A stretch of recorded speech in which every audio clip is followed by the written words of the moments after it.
Hello, everyone.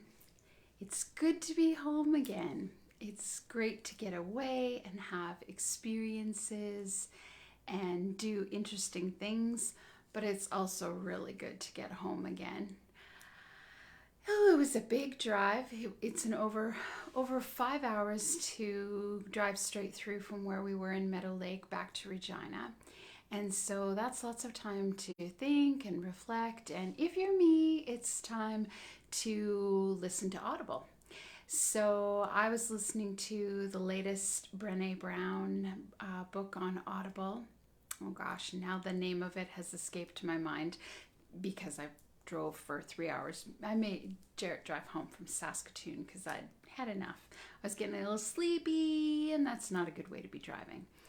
So listening to Brené Brown and kind of reflecting on the people that I met, meeting Judah Tyerman at the Cecila Gem and Rock Museum was super interesting. What an ambitious young man, and just so determined to know what you want as a young teen and to go out and get it like that is just fantastic. And then, meeting Juanita Prosser and her horses was amazing as well. And then we topped it off with another entrepreneur, my friend Carrie Moffat and her husband Craig, who are both business for self people. So it was really interesting to meet so many driven people, driven in a good way, and all in modalities or endeavors setting out to help people with their physicality, to help people with their mental and emotional well-being, and to help people learn and make learning accessible, as in the case of Judah. So listening to Brené Brown on the way back, and she was talking about compassion and about boundaries, and something that she said reminded me of a gentleman that I used to work with. And we used to, on Friday nights, we used to hang out in the office for a little time after work and have a chit chat and a beverage. And one time he asked this question. He said, if as a manager, would you rather have your employees like you or respect you? And for me, the answer was respect. And he said, no, no, no, I'd way rather that people like me. And I said, no, if people respect me, and whether those people are my friends, my employees, or my children, if they like me and I do something that they don't approve of or they don't like or goes against what they were wanting to happen, then they don't like me. If they respect me, then there's a better chance that they'll consider the reason I'm saying no or the reason I'm taking a different direction than the one that they had hoped for. And they will maybe take some time. Sure, they're going to be disappointed that things aren't going their way, especially in the case of my kids. But if they respect me and they take the time to listen, then maybe we can come to a better understanding. And then there's something to be gained instead of something to lose. And so, how Brene Brown came into this is she was talking about setting appropriate boundaries. And it reminded me of the way I was versus the way I am. And she was talking about doing things to have people like you and doing things to keep people calm, to keep people happy, to make people happy. And really and truly, we cannot make other people happy. I mean, they're either going to choose it or they're not going to choose it. And we can try our darndest and we can run ourselves into the ground trying to make other people happy, but truly, that's not going to happen. So what she said was, would you rather be nice or would you rather be free? And that really struck me, because as we're out here and we're creating boundaries in life, and boundaries are not a bad thing, but as we're out here and we're creating boundaries and we're making choices for our own life, our own health, our own well being, there's going to be times where we're not making people happy. But when we are busy being sweet and being kind to others and always putting other people first, we're not free. We're bound to what they think, what they feel, what they say. We're constantly looking for validation. We're constantly worried about, what did I say? What did I do? What didn't I say? What didn't I do? That doesn't make for a good night's sleep, and it certainly doesn't make for a good waking life either. So, yeah, so what boundaries are you creating now? And what choices are you making that are for you? And what choices are you making that are for other people? And you're hoping that they're going to get happy, because then when they're happy, then there's time for you to do the things that you want so you can be happy. And I got to tell you, I spent a lot of my life waiting for other people to have what they wanted, to have enough, and to be happy so that I could go out and be happy too. And I'm not doing that anymore. Maybe it's because, I'm an old crone now. I'm 56. Actually, I'm proud to say I'm a crone. I'm proud that I'm down. I'm through those times where I'm always thinking about what other people are thinking about me. And I really, in my life, I'm hoping that by sharing some of these thoughts, by sharing stories, and by building the program that I'm building, that people have a chance to also find, what do you like? What makes you happy? Are you making time for those things that make you happy, that make you satisfied? Do you know how to put boundaries in place? Do you know how to say no when you actually feel like saying no?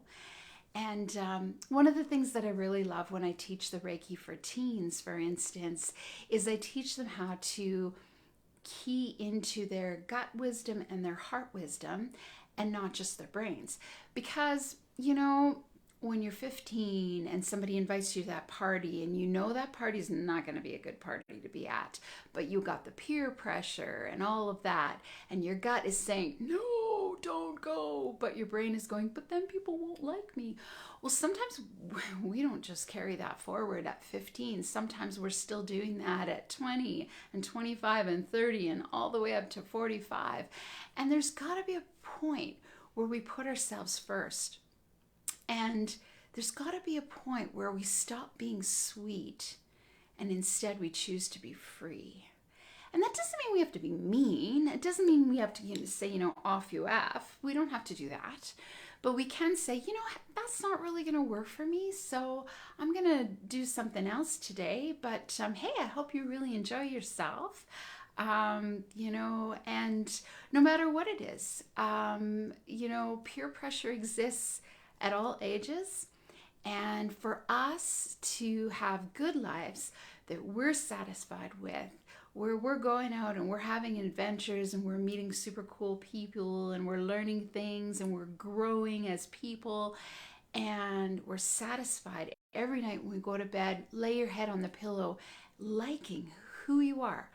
I like who I am these days. And that doesn't mean that I don't consider other people, but I do put myself first, at least a good portion of the time. So what do I want to do? And what can I do to make that happen?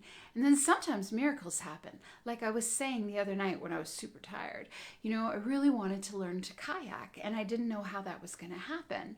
And then all of a sudden that morning, Carrie messaged me and said, hey, do you want to go to my mom's cabin and use the kayaks? Because she's going to be there.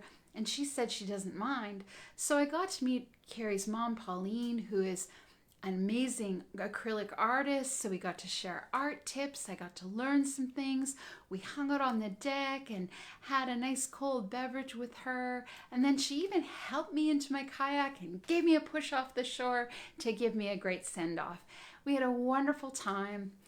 Had a wonderful experience. Jarrett and I both really enjoyed it.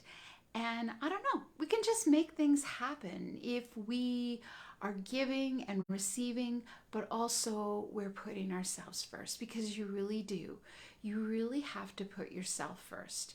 And that starts truly with loving ourselves and being love. And I know it might be corny.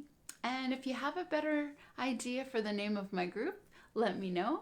I might put a poll up in a little while for the name of my program to get some input from you guys.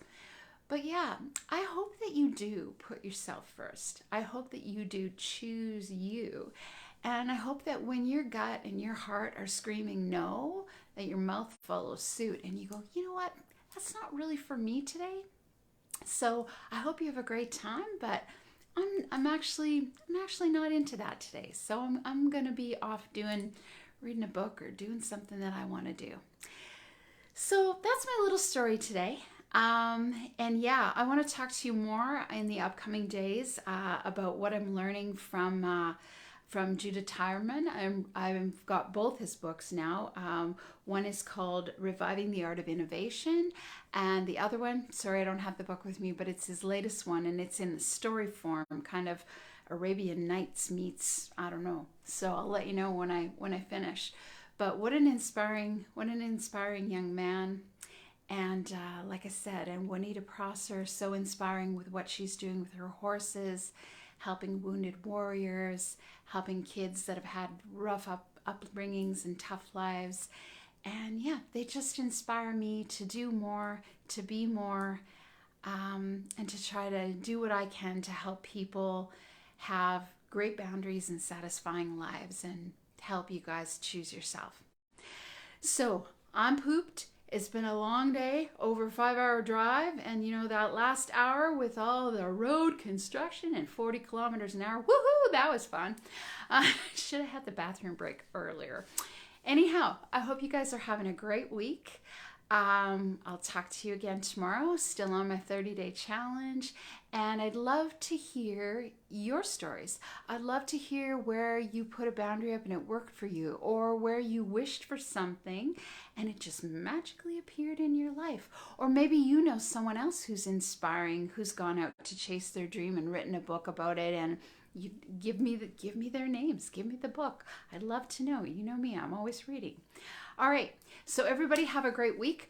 I'm going to sit on the couch, drink some water, and relax. All right, I love you all. Good night, and thanks for tuning in.